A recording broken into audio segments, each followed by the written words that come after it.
은퇴 이후의 삶을 그려보면 자유로움과 동시에 불안이 함께 찾아온다. 젊을 때는 병원은 아픈 사람만 가는 곳이라 생각했지만 나이가 들면 병원은 일상이 되고 병실은 낯선 숙소처럼 느껴지기도 한다. 하지만 어떤 사람들은 60을 넘어 70, 80을 지나도 큰 병원에 발걸음을 거의 하지 않고 여전히 스스로의 일상을 지켜내며 살아간다. 이들은 특별한 비밀을 가지고 있는 것이 아니라 오랜 시간 생활 속에서 지켜온 습관과 태도가 그들의 건강을 지탱하고 있다. 병원과 거리를 두고도 삶을 즐길 수 있는 사람들의 이야기는 은퇴를 준비하는 이들에게 많은 깨달음을 준다. 노후는 돈보다 더 중요한 것이 건강이라는 사실을 절실히 깨닫게 되기 때문이다. 첫 번째 사례는 은퇴 전 은행에서 30년간 근무했던 한 남성이다. 그는 은퇴 후 매일 아침 6시에 일어나 동네 뒷산을 1시간씩 걸었다. 걷기라는 단순한 습관이 그의 혈관을 지켜주었고 오랜 책상 생활로 굳었던 몸을 풀어주었다. 그가 강조하는 것은 특별한 운동법이 아니라 꾸준함이었다. 비 오는 날엔 우산을 쓰고 추운 겨울에도 장갑을 끼고 땀을 내며 걸었다. 주변에서는 이제 좀 쉬어도 되지 않겠느냐 했지만 그는 오히려 은퇴 후 시간이 많아졌기 때문에 더 몸을 챙겨야 한다고 생각했다.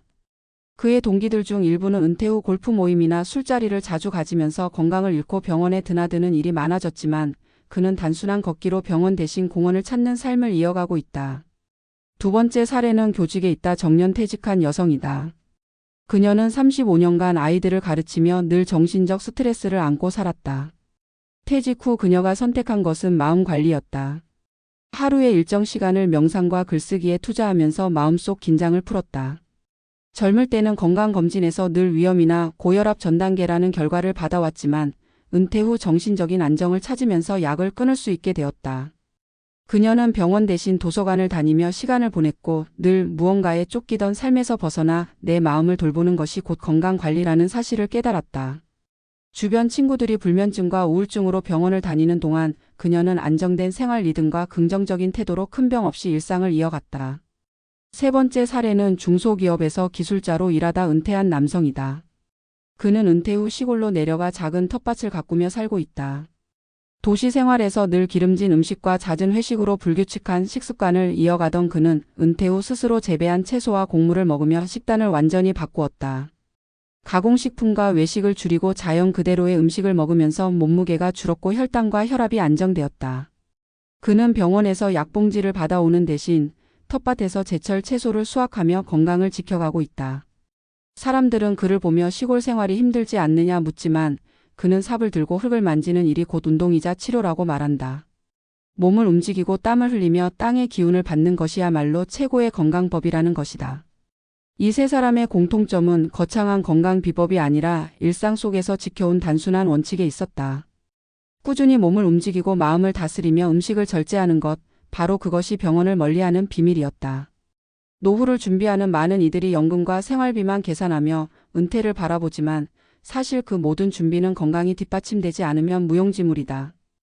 은퇴 이후 병원비로 재산이 줄어드는 경우를 우리는 흔히 본다. 하지만 반대로 자신의 몸과 마음을 지키는 작은 습관을 가진 사람들은 병원비 대신 여행비를 쓰고 치료비 대신 취미생활에 투자한다.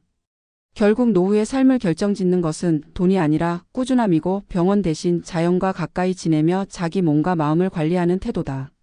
젊을 때는 미처 깨닫지 못했지만 은퇴 후 건강을 지킨 사람들의 이야기는 우리 모두에게 분명한 메시지를 전한다.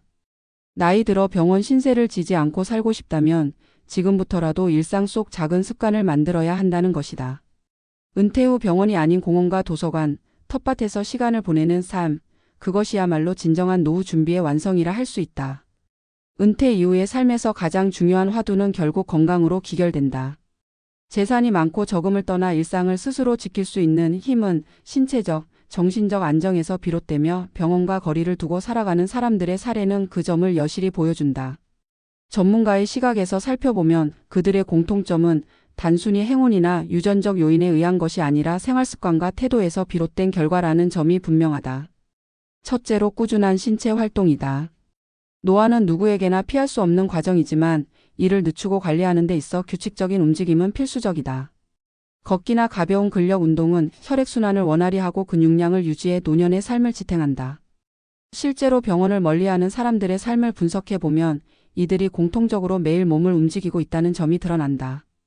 특별한 장비나 고급 스포츠가 아니라 일상 속 반복 가능한 활동을 습관화한 것이다. 이는 건강의 격차가 운동의 유무에서 시작된다는 사실을 방증한다. 둘째로 마음의 평정과 스트레스 관리다. 은퇴 이후는 사회적 역할의 축소와 인간관계의 단절로 인해 정신적 공허감이 커질 수 있는 시기다. 이를 방치하면 우울증이나 불면증으로 이어지고 결국 신체 질환까지 악화시킨다. 그러나 병원을 멀리하는 사람들은 일정한 루틴을 가지고 마음을 돌본다. 명상이나 글쓰기 혹은 소소한 취미 활동을 통해 자신을 돌아보며 불안과 스트레스를 조절한다. 이는 뇌와 신경계에 긍정적 영향을 미쳐 장기적인 건강 유지에 기여한다. 특히 정서적 안정을 통해 식습관과 수면 패턴이 안정되면 신체 질환의 위험도 크게 줄어든다. 셋째로 절제된 식습관이다. 나이가 들수록 소화 능력과 대사 기능은 떨어지고 과도한 영양 섭취는 오히려 해가 될 수 있다. 병원과 거리가 먼 노인들의 특징은 음식에서 절제를 실천한다는 점이다. 기름진 음식이나 과도한 음주 대신 자연에 가까운 식재료를 선택하고 가공식품을 멀리한다. 직접 재배한 채소나 단순 조리법을 통한 식사는 체중 관리뿐 아니라 혈당과 혈압 조절에도 긍정적이다. 현대의학적 관점에서도 이는 만성질환 예방의 핵심적인 요소로 평가된다. 넷째로 사회적 관계와 공동체 속에서의 활동이다.